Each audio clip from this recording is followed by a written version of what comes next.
Hi, I'm Robert Carrasco with the RC Voice Studio. Thank you so much for joining me today.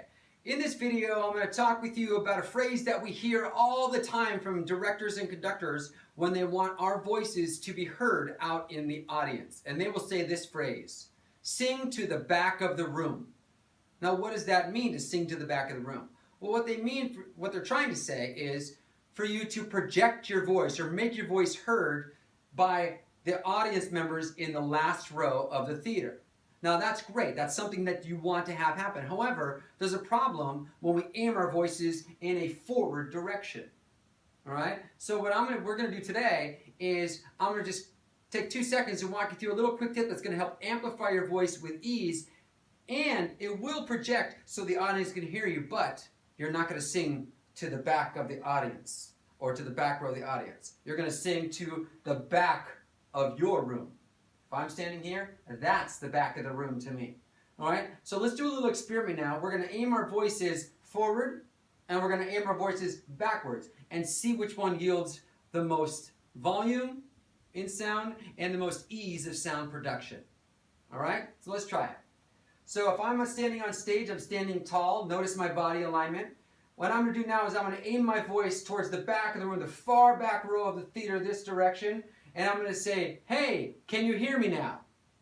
All right, we're going to try it this direction first. All right? Hey, can you hear me now? Hey, can you hear me now? All right, notice how that feels. Notice how my body changed a little bit. My head kind of went forward. That's a tendency for most people to do that when they're aiming forward. Okay, now let's do the same thing, but this time we're going to aim backwards towards the back of your room, or even think to the back of your head. All right, so let's try that now. Hey, can you hear me now? Hey, can you hear me now? Right? Listen now. You may have felt the difference. You may notice that my body didn't move that much. So now let's try it, aiming our voices forward, and then go and aim our voices backwards, back to back. So it'll be like this. Hey, can you hear me now? Hey, can you hear me now? Hey, can you hear me now? Hey, can you hear me now? What did you notice when you did it? Which one felt easier to you? Which one of those gets you in a good body alignment, right? Aiming to the back of the room this way, aiming towards your back of the room is more powerful.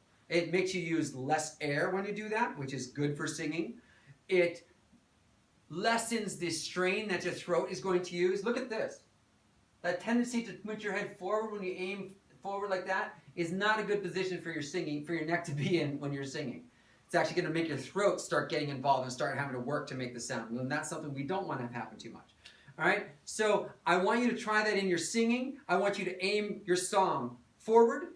And then I want you to sing the same song and aim it backwards the whole time. And notice a difference in that sound. And notice how that feels. Notice how much ease you're going to have when you're aiming back this way.